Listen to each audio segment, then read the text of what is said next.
तो आज हम बात कर रहे हैं 6 ग्रहों की जो युति बन रही है, शनि राहु शुक्र बुध सूर्य चंद्रमा, जो कि मीन राशि में 12वें भाव में कालपुरुष की कुंडली में बन रही है, उसके बारे में बात कर रहे हैं। सभी लोग ज्योतिष वाले कह रहे हैं कि बाढ़ आ जाएगा, दुनिया नष्ट हो जाएगी, पर ऐसा तो कुछ होता नहीं है। अमूमन जो स्थिति खराब होती है, हमारी मानसिक स्थिति खराब होती है और हमारी बोल सकते हो आर्थिक या सामाजिक स्थिति का यहाँ बहुत ज़्यादा रोल होता है। तो उसी विषय पर बात करते हैं कि क्या हो सकता है।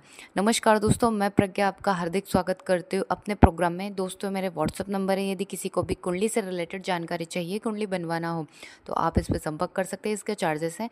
और यदि मेरा प्रोग्राम आपको अच्छा लग रहा है तो लाइक करें, शेयर करें, प्लीज़ सब्सक्राइब जरूर करें।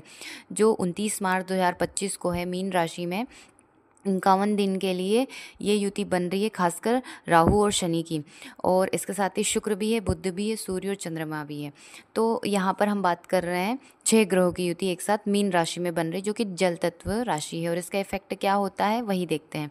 तो ये 29 मार्च को रात को 10:45 पे शनि है जो मीन राशि में प्रवेश करेंगे, जहाँ पर राहु पहले से ही है।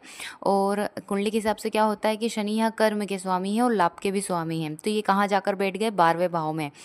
तो कर्म यानी हम जॉब जो कर्म करते हैं, आप अमूमन जॉब उसको बोल सकते हैं।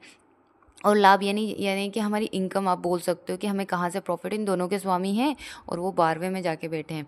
इसके साथ ही यहाँ पर देखें कि वह भाव में ऑलरेडी इतने सारे ग्रह हैं और लाभेश कर्मेश भी जाके बैठ गए हैं। और उसके बाद शनि है जो वह भाव में बैठकर ही तीसरी दृष्टि से अपनी जो आय भाव है उसको देख रहे हैं।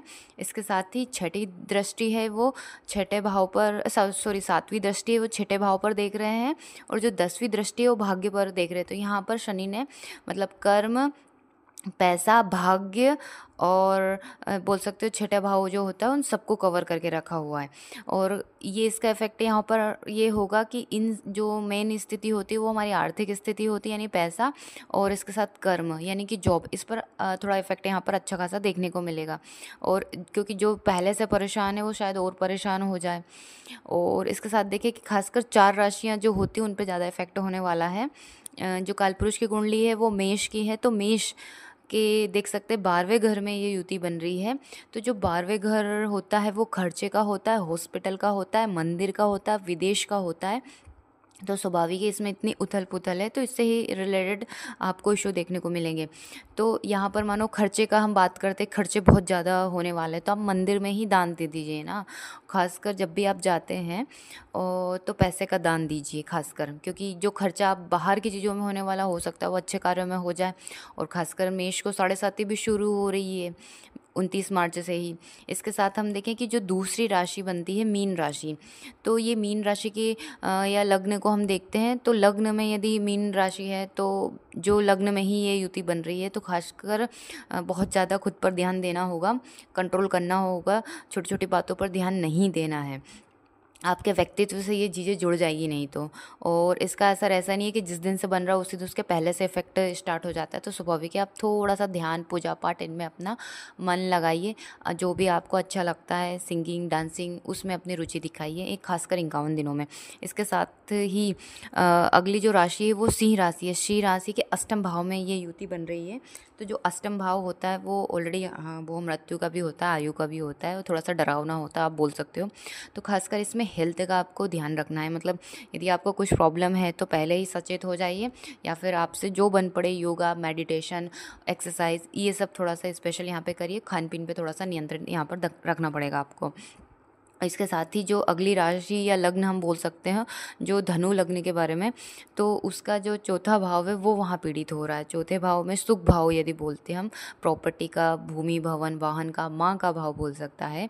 और धनु पर भी जैसे सिंह पर भी ढैया शुरू हो रही है और धनु पर भी ढैया शुरू हो जाएगी। तो थोड़ा सा क्या है, आपको यदि इन्वेस्ट करना है तो आप इन चीज़ों में इन्वेस्ट कर सकते हैं, जैसे भूमि, भवन, इन पे आप इन्वेस्ट कर सकते हैं, क्योंकि खर्चा तो होगा। तो आप इन्हीं चीज़ों में अपनी प्रॉपर्टी बना लीजिए। इसके साथ ही कहते हैं ना, शनिवत राहु होते हैं, तो जहाँ भी शनि रहेंगे वहाँ राहु स्वाभाविक है एक्स्ट्रा चीज़ देने की कोशिश करेंगे। तो शायद आप प्रॉपर्टी ही बना लीजिए। इसके साथ ही सबसे ज़्यादा इफेक्ट यहाँ पर ख़राब होने वाला है वो धन की स्थिति पर होने वाला है, क्योंकि धन यानी आय भाव के स्वामी 12वें में चले गए और व्यय भाव के स्वामी जो बोलते हैं वो आय भाव में आगे मतलब परिवर्तन कर लिया है। और इसके साथ ही शुक्र क्या होता है, व्यय भाव में जाके बैठे हैं, मीन में उच्च के हो जाते हैं, तो स्वाभाविक है यहाँ बढ़ जाएगा लग्जरी लाइफ, सुख सुविधा पर इंसान ज़्यादा खर्च करने के सोचेगा, तो स्वाभाविक है अति करेगा तो दुर्गति तो फिर होना ही है। इसके बाद हम देखते हैं कि चंद्रमा की स्थिति यहाँ पर सबसे ज़्यादा खराब हो रही है, क्योंकि ये जो सारी चीज़ें होती है हमारे मन के थ्रू ही तो होती है ना, मन ही तो भटकता है, तब हम गलत काम करते हैं। तो ये युतियाँ बन रही है जल तत्व की, उसमें बन रही है, तो स्वाभाविक है और ज़्यादा यहाँ पीड़ित चंद्रमा हो गए, मन आपका वैसे ही खराब हो जाएगा। अब ये तो नहीं पता कि तूफान आएगा, बाढ़ आएगा, क्या होगा, पर यह है कि मन का तूफान जरूर आएगा, तो थोड़ा सा अपना मन पे कंट्रोल करके रखना है, क्योंकि चंद्रमा मन के कारक है।